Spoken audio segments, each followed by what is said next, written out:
Alléluia, Alléluia, Alléluia, Alléluia. Louange à lui qui sans honneur pour les nations de son amour, pour son honneur et du monde. Louange à lui pour sa grandeur. Merci au Père Michel de nous accueillir avec sympathie. Au nom du Père Recteur que nous savons en convalescence. Merci à la communauté de nous accueillir à l'occasion de cette exposition intitulée « De Fourvière à l'Afrique ». Nous sommes heureux d'être avec vous pour cette célébration eucharistique en ce dimanche où nous commençons la semaine de prière pour l'unité des chrétiens dans la communion de nos églises particulières. Cette année marque le 1700e anniversaire du premier concile œcuménique qui se tint à Nicée en 325.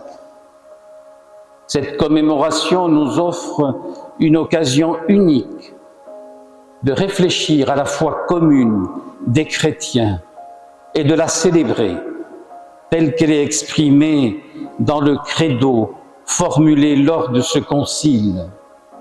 Une foi qui, encore aujourd'hui, reste vivante et porte des fruits.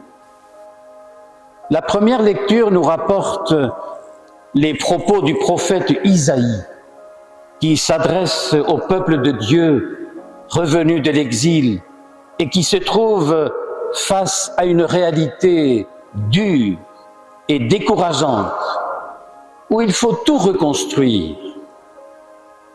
Le prophète alors adresse des paroles d'espérance en soulignant que Dieu ne peut pas abandonner son peuple, mais qu'il est à ses côtés pour l'encourager, pour l'aider à prendre soin de son destin en main et pour surtout entretenir sa flamme d'espérance.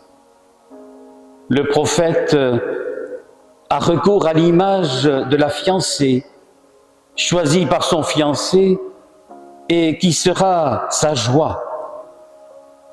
Cette terre qui semble ingrate deviendra l'épousée.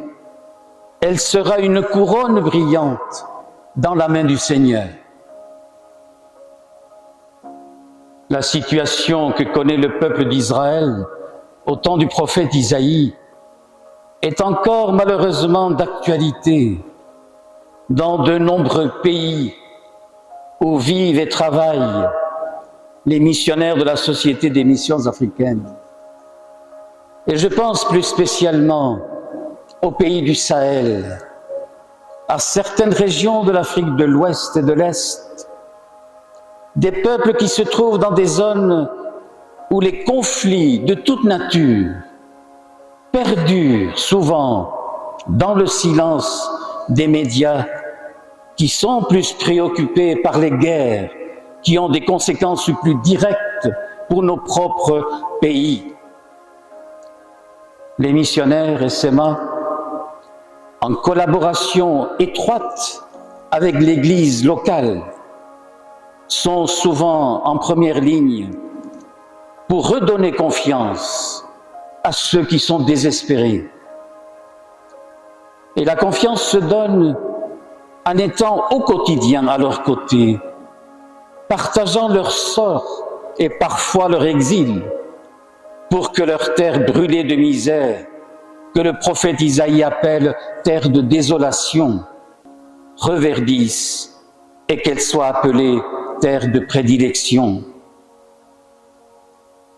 Dans l'exposition, vous découvrirez un livre, Chaîne de liberté, un témoignage poignant d'un missionnaire qui était dans mon diocèse, resté 2 ans otage dans les mains des djihadistes et qui découvre qu'il est missionnaire pour son peuple dans l'offrande de sa captivité, comme il était dans celle de sa liberté, lorsqu'il était au plus près de son peuple.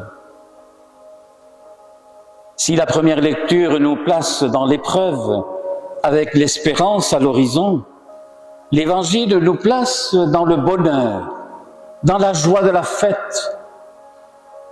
La mission est une fête. Le missionnaire est un être heureux. C'est la joie de participer à la mission même du Christ qui nous appelle tous à collaborer pour que le règne de Dieu s'étende à toute nation dans le respect des personnes et de leur culture. Mais il appelle certains à être avec lui entièrement, gratuitement et librement. Jésus est là, invité aux noces, avec ses disciples. Il n'est pas seul. Et la dernière phrase de l'Évangile précise « Ses disciples crurent en lui ».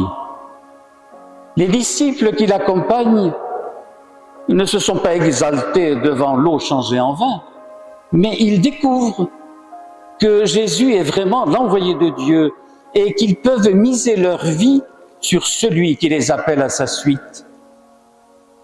Nous avons dans notre société des missions africaines plus de 400 jeunes qui veulent suivre le Christ comme missionnaire. C'est une immense joie et nous nous réjouissons devant cette nouvelle génération de missionnaires qui se présente à nous. L'Évangile d'aujourd'hui nous suggère que Jésus a besoin des autres pour réaliser sa mission. Seul, il ne peut rien. Jésus a besoin de sa mère pour constater qu'il n'y a plus de vin. Jésus a besoin des serviteurs pour remplir les jarres. Il a besoin de ces mêmes serviteurs pour puiser le vin et l'apporter au maître du repas. Comme dit la deuxième lecture, à chacun est donnée la manifestation de l'Esprit en vue du bien.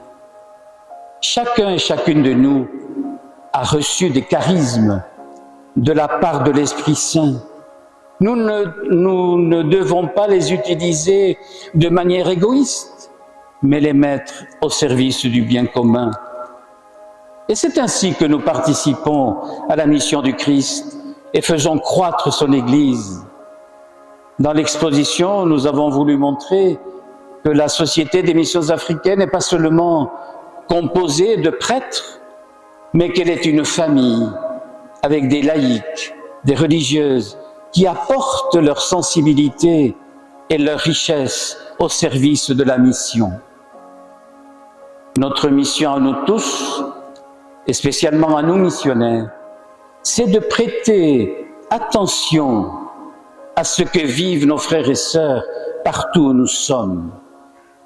Marie ne s'est pas contentée de constater le manque de vin, mais elle a pris conscience de la situation en invitant les serviteurs à faire tout ce qu'il vous dira. Notre exposition et notre présence au milieu de vous ce soir veulent vous dire que nous avons une double mission.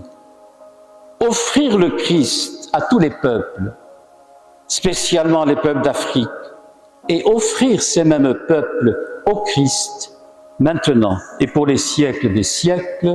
Amen.